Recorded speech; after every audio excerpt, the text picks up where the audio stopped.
अस्सलाम वालेकुम, कैसे हैं आप सब। उम्मीद है कि बिल्कुल ठीक ठाक होंगे। और आज हम बात करेंगे लेमन प्लांट की केयर के बारे में। लेमन प्लांट की बहुत सारी वैरायटीज़ होती हैं और सभी की केयर तकरीबन एक ही तरह से की जाती है। आप जो ये प्लांट मेरा देख रहे हैं, ये कागज़ी नींबू का प्लांट है, यानी इसमें नींबू बहुत बड़े तो नहीं होते, लेकिन उसके छिलके जो हैं वो बहुत पतले पतले से होते हैं, बहुत जूस होता है और साइज़ बहुत ज़्यादा बड़ा नहीं होता, थोड़ा छोटा ही होता है, लेकिन होते बहुत मज़े के हैं। और इस पिछले साल इसमें काफ़ी फ्लावर्स लगे, काफ़ी फ्रूट्स लगे, यानी काफ़ी लेमन लगे। और उसके बाद जब सर्दियाँ आई तो इसके लीव्स सारे, आप जानते हैं सर्दियों में तो लीव्स झड़ जाते हैं सारे, काफ़ी लीव्स झड़ गए इसके। उसके बाद मैंने इसको फरवरी में मैंने इसकी प्रूनिंग कर दी। प्रूनिंग करने के बाद मैंने सिर्फ इसको पानी दिया और मैंने इसको कोई फर्टिलाइज़र वगैरह नहीं दिया। और उसके बाद इसमें देखिए कितनी सारी ब्रांचेस निकल आई, मज़ीद कितनी सारी ब्रांचेस अभी निकल रही हैं। और कुछ कीड़े भी लग गए, जो इसके कीड़े लग जाते हैं फिर मैंने उनको हटा दिया स्टिक की मदद से। मैं कोई बहुत ज़्यादा स्प्रे नहीं करती, नीम ऑयल का स्प्रे किया था मैंने। उसके बाद छोटे छोटे ग्रीन के कीड़े थे वो मैंने स्टिक से हटा दिए। थोड़े काले और हरे रंग के कीड़े जो होते हैं पत्ते खाते हैं, अब देखिए कुछ पत्ते भी खा लिए, लेकिन वो फिर मैंने हटा दिए। उसके बाद अभी तो कोई भी इसमें कीड़े नहीं है, तो अक्सर इसमें कीड़े भी लग जाते हैं जो हम इससे हटा सकते हैं। और आप देखिए इनकी फ्लावरिंग कितनी ज़्यादा हो रही है। अभी लीव जो कीड़े खा गए थे, लेकिन आप देखिए इनके इसके अंदर भी ये देखिए सारे फ्लावर्स निकल रहे हैं और फ्लावर्स की साइज़ भी माशाल्लाह से काफ़ी बड़े बड़े हैं। तो हम इसकी केयर कैसे करें। बहुत सारी प्रॉब्लम होती है कि लीव्स जो है वो मतलब फ्लावर्स जो हैं वो नहीं निकलते हैं। अगर फ्लावर्स निकल आते हैं तो फिर उनके अंदर फ्रूटिंग नहीं होती है, तो कुछ प्रॉब्लम हो जाती हैं वैसे ज़मीन में। और आप अगर पॉट में लगाते हैं, यानी हम अगर पॉट में लगाते हैं तो इनमें थोड़ी सी चेंज केयर करनी पड़ती है, वो वाटरिंग की होती है। इसलिए कि अगर वाटरिंग हम ज़्यादा कर देते हैं अपने लेमन प्लांट में तो उनके फ्लावर जो है वो नहीं निकलते और झड़ जाते हैं अगर निकलते हैं। तो सबसे पहले हमें करना क्या होता है, जैसे कि हमने फरवरी में इसकी कटिंग कर दी। अब देखिए आप इसके कितने सारे मज़ीद ब्रांचेस निकली हैं और कितने सारे इसमें फ्लावर्स भी लग रहे हैं। ये देखिए आप कितने सारे फ्लावर्स इसमें लग रहे हैं, मुसलसल निकले चले आ रहे हैं। और ये देखिए आप, ये देखिए सारे, देखिए ये सारे फ्लावर्स निकल रहे हैं। और प्लांट आप देखिए मेरे बहुत बड़ा नहीं है, बहुत बड़ा नहीं है। ज़मीन में जब हम लगाते हैं तो हमें सबसे पहले पहले बात हम कर लेते हैं इसके पॉट के बारे में। देखिए पॉट हमेशा आप ज़रा बड़ा रखिए। ये मेरा 16 इंच का पॉट है, और बल्कि 16 कहाँ है, तो 14 इंच का पॉट है। 14 इंच का पॉट है और 16 इंच के प्लॉट पर दूसरा लेमन का प्लांट लगा हुआ है। 14 इंच का पॉट है और आप देख सकते हैं कि इसमें प्लांट कोई बहुत ज़्यादा बड़ा नहीं है, लेकिन इसकी ब्रांचेस अब काफ़ी ज़्यादा निकलनी शुरू हो गई। तो प्लांट की चूँकि ये बुशी होना शुरू हो जाता है, हम इसकी पिंचिंग करते हैं तो ये बुशी होना शुरू हो जाता है। और जितनी ज़्यादा ये बुशी होगा, जितने सारे इसके ब्रांचेस होगी, उतनी ही ज़्यादा इसमें लेमन लगेंगे। तो हमें करना क्या था कि हमें इसको बड़े पॉट में लगाना है और इसकी हमने प्रूनिंग भी कर दी है और अब हम इसको फर्टिलाइज़ भी करेंगे आज। तो हमें करना क्या होता है कि हमें इसमें पानी का ख्याल रखना पड़ता है। देखिए अगर अक्सर हमारे प्लांट पे जो फ्लावरिंग नहीं होती है तो वजह ये होती है कि हमारे पॉट का या तो ड्रेनेज होल सही नहीं होता है। अगर ड्रेनेज होल सही आप रखते हैं तो फिर इसके अंदर आप की सॉइल सही नहीं होती है, वेल ड्रेन सॉइल नहीं होती है, पानी काफ़ी देर तक खड़ा रहता है। एक ये वजह भी होती है। बाज़ औक़ात ये भी होता है कि हमारे प्लांट्स के अंदर कीड़े लग जाते हैं, लीव्स में ग्रीन से ब्लैक से कीड़े लग जाते हैं। आप फ़ौरन पत्तों को निकाल दीजिए और इस पर नीम ऑयल का स्प्रे कीजिए। इसके अलावा अगर कोई आप कमर्शियल आप जो इंसेक्टिसाइड लाना चाहते हैं बाज़ार से, अब वो ला के भी कर सकते हैं। 1-2 दफ़ा कर दीजिए, उसके बाद फिर आप नहीं कीजिए, आप ये भी कर सकते हैं। तो ये एक तो वजह होती है। इसके बावजूद अगर आपके फ्लावर्स नहीं निकल रहे हैं तो इसका मतलब है आप वाटरिंग बहुत ज़्यादा कर रहे हैं। वाटरिंग कभी बहुत ज़्यादा नहीं की जाती है। हमेशा से अगर हम ज़मीन पर लगाते हैं, हम दोनों की बात साथ साथ कर लेते हैं, इसलिए कि बहुत सारे लोगों ने जिन्होंने ज़मीन पे लगाया होगा, कुछ ने पॉट्स में लगाया होगा। ज़मीन में तो हम 4 से 5 दिन, 6 दिन, 7 दिन, बल्कि 8 दिन भी पानी नहीं देते हैं, तो ज़मीन से वो पानी सक करता रहता है और जब तक ड्राई नहीं होता है हम उसमें पानी नहीं डालते। लेकिन पॉट में हम ऐसा नहीं कर सकते हैं। अगर हम 6-7 दिन पानी नहीं डालेंगे तो हमारा प्लांट ही सूख जाएगा। लिहाजा हमें चेक करके पानी डालना है। अगर हमने पानी डाल दिया है तो तब तक थोड़ा सा ये ड्राई ना हो जाए, आप फिंगर से हटा के देखिए, आपकी मिट्टी थोड़ी सी ड्राई साइड पे होनी चाहिए। देखिए मेरी जो है वो मैंने पानी डाला था, अब भी मैं पानी नहीं डालूँगी। आज मैंने पानी डाल दिया है इसके अंदर थोड़ा सा, सुबह डाला था थोड़ा सा पानी, ज़्यादा नहीं डाला था। ये तो मैंने अभी स्प्रे किया है, थोड़ा पानी गिर गया है। पानी डाला था सुबह थोड़ा सा, और अभी मैं पानी चूँकि फर्टिलाइज़र डालूँगी तो पानी डाल दूँगी। फिर मैं 2 दिन पानी नहीं डालूँगी, तब देखूँगी नहीं कि ये अच्छी तरह ड्राई नहीं हो जाता है। हर वक्त इसकी मिट्टी मॉइस्ट नहीं रखनी है, थोड़ा सा इसको ड्राई साइड पे रखना है। जब ये अच्छी तरह ड्राई हो जाए, इसकी सॉइल जो है थोड़ी सूख सी जाए, तो आप चेक कर लीजिए, फिर पानी डालिए। तो ज़्यादा पानी डालने से भी हमारे फ्लावर जो है वो झड़ जाते हैं। एक तो ये वजह हो गई। इसके बाद हमें इसको फर्टिलाइज़ भी बहुत अच्छे तरीके से करना है।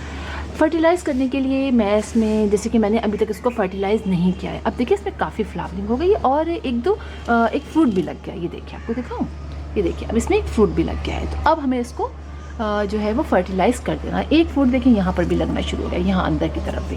तो अब इसमें फ्रूट भी लगने लग गए हैं, तो अब हमें इसको फर्टिलाइज़ कर देना है।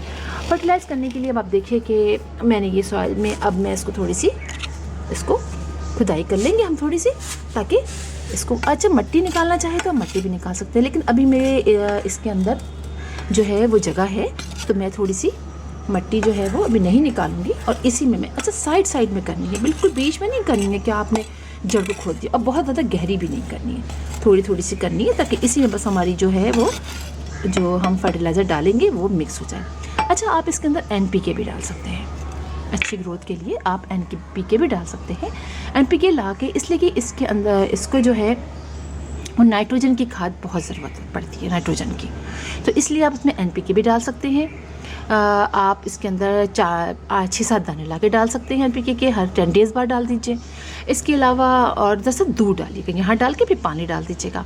यूरिया भी डाल सकते हैं, 6-7 दाने यूरिया की आप महीने में एक दफ़ा डाल सकते हैं, महीने में, और 15 डेज़ की, उससे भी आप 4-5 दाने डालिएगा, ज़्यादा नहीं डालिएगा। यूरिया भी डाल सकते हैं। इसके अलावा मैंने जो लिया है, मैं उमन जो है आपको बताती हूँ कि मैं तो अपने ऑर्गेनिक लेती हूँ। तो आप देखिए मैंने क्या लिया है, मैंने लिया है गोभी की खाद, ये अच्छी तरह डिकम्पोज की हुई है, ये मैंने लिए तकरीबन 2 मुट्ठी ले ली है मैंने। और इसमें 2 टेबल स्पून मैंने चाय की पत्ती ली है, ये यूज़ की हुई है, इसको सुखा लिया है, धो के सुखा लिया है। और मैंने लिया है एगशेल्स। तो अगर आप एगशेल्स ना नहीं लेना चाहते तो आप ना लें, आप वर्मी कंपोस्ट ले लीजिए इसके अंदर, ठीक है। और चाय की पत्ती के बारे में तो आप जानते ही हैं कि ये बेहतरीन NPK का काम करती है। तो आप ये तीनों चीज़ें मिक्स करके डाल सकते हैं। आप बोन मील ले सकते हैं, मेरे पास बोन मील नहीं है तो इसलिए मैंने एगशेल ले लिया है, ठीक है।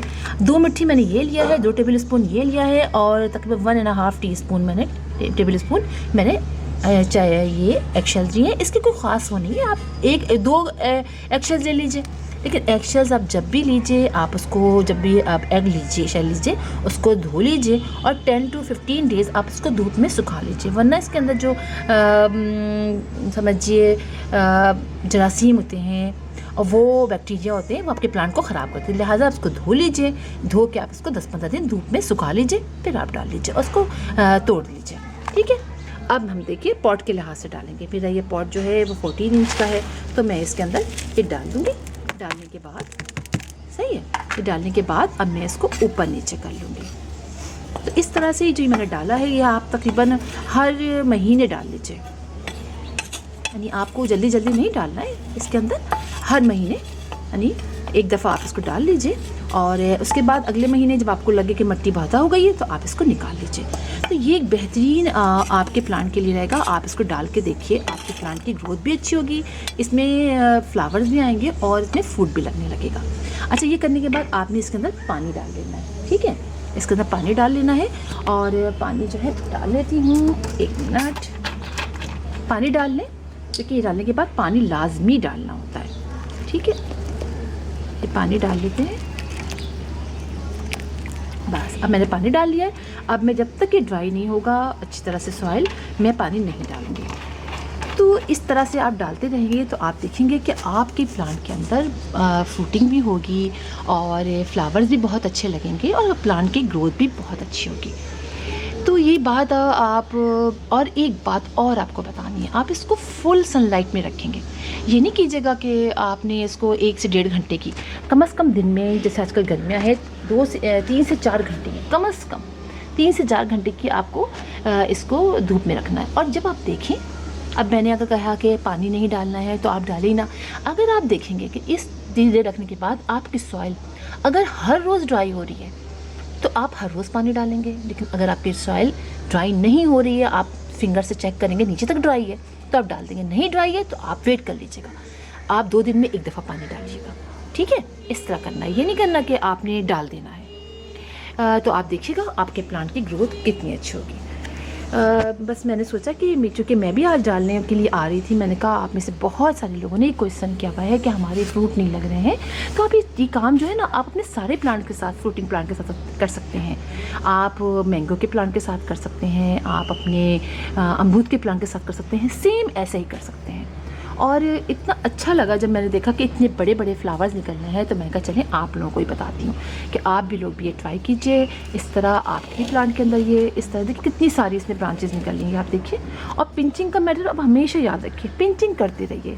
मैं अपने गार्डन में जब आती हूँ, आप यकीन जानिए मेरा आधा से ज़्यादा टाइम पिंचिंग करने से गुजरता है। मैं उसमें मुसलसल पिंचिंग करती रहती हूँ। उससे ये होता है कि एक के बाद दो, दो के बाद तीन ब्रांचेस निकलती हैं, और जितनी ज़्यादा ब्रांचेस निकलती हैं आप देखिए उतने ही ज़्यादा इनके अंदर जो है वो फ्लावर्स लगेंगे फिर। और एक बात और कि जब भी आप प्लांट लीजिए, सीड से आप लगाते हैं तो वो 2 से ढाई 3 साल बाद फल आता है। और अगर आप चाहते हैं कि आप जल्दी फल आए तो आप नर्सरी से जाके जो ग्राफ्टेड होता है या एलियन से तैयार किया हुआ होता है, आप उसे भी ले सकते हैं। उससे भी बहुत जल्दी आपकी फ्रूटिंग हो जाती है। तो फिर इंशाल्लाह आपसे मुलाकात होगी किसी और वीडियो में किसी और टॉपिक के साथ। तब तक के लिए अल्लाह हाफ़िज़।